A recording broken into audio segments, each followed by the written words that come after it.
So today I'm going to make a dessert. This dessert, super simple.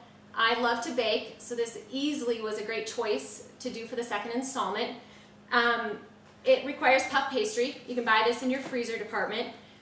Just make sure that you take it out of the freezer about 40 minutes before you're going to get ready to bake it. That way it has time to kind of sit and makes the dough a little bit easier to work with. So what we're going to do is there's 2 sheets in here. So we're just going to open it up and use 1 sheet for today's demonstration. And you can go ahead and refreeze that second sheet to use at a later time. So I'm going to just go ahead and set that back here. And what we're going to do is we're going to take this sheet and we're going to cut it into fourths. So just lay it out like that and use a regular pizza cutter. We're going to go ahead and just slice that into 4s like that. And get your baking pan. And what we're going to do is we're just going to carefully place these quarters on the pan, and you might need to use 2 cookie sheets. So I'm going to go ahead and place 2 of them on this one, and then grab our other cookie sheet here, which I don't have. So we're going to go ahead and try to squeeze all 4 of these on here, which will work just fine. There we go. So it kind of look like that. And then what we're going to do is take our mascarpone cheese, which again you can find in the specialty food section of your local grocery store. And you're just going to kind of take a tablespoon or 2 of the cheese and put it right in the center there. I think we should have just a little bit more there. So you're going to go ahead and just keep scooping this out.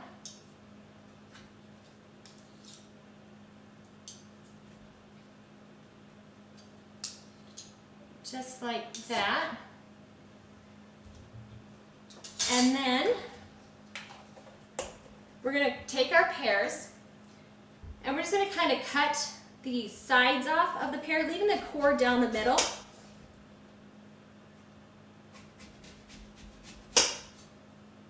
And since we're making 4, we're going to go ahead and cut another pear up here.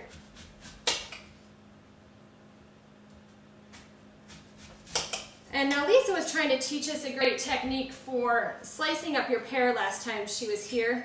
Kind of was a little hard for me to follow. If you put your fingers like this and you kind of thinly slice the pear using your front finger to kind of hold the pear together. This is the first time I have tried it since Lisa's teaching, so bear with me if it's not perfect. So we're going to go ahead and keep holding it together, slice it up.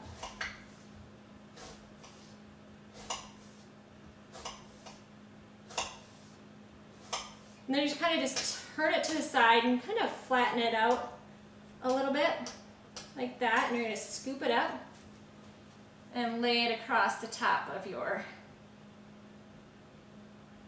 pastry puff. Kind of smush it down on the cheese a little bit. And then we're going to take a little bit of brown sugar. We're going to sprinkle it across the top.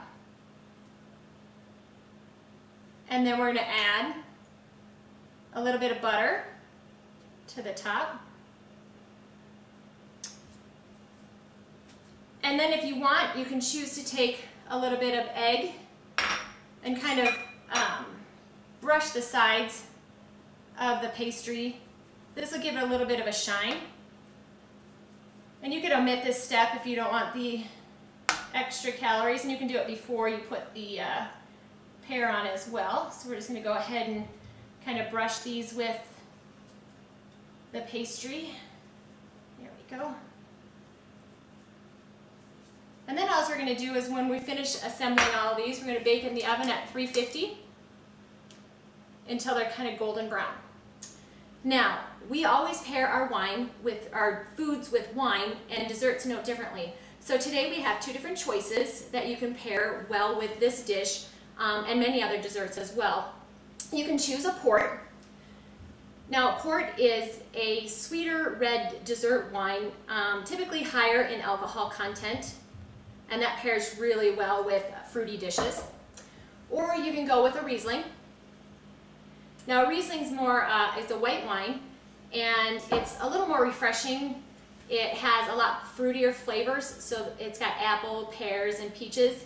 So either one of these, again, would pair well with this dessert depending on what you feel like.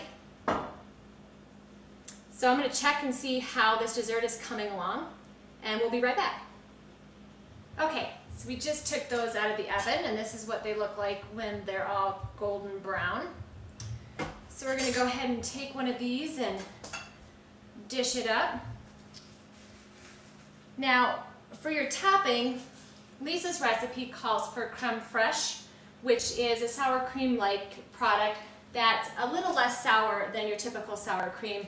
And you can find that in the specialty food section at your grocery store as well. But today we chose just whipped topping. So we're going to go ahead and put that on the top. And if you want, you can take a little bit more of your brown sugar and sprinkle it on there. And then take your powdered sugar, and you can just go ahead and sift that over the top. And you have a great dessert for any occasion. Thank you for tuning into this week's episode of LITV. Until next time, we invite you to create your own intimate pairing of music, wine, and food. See ya.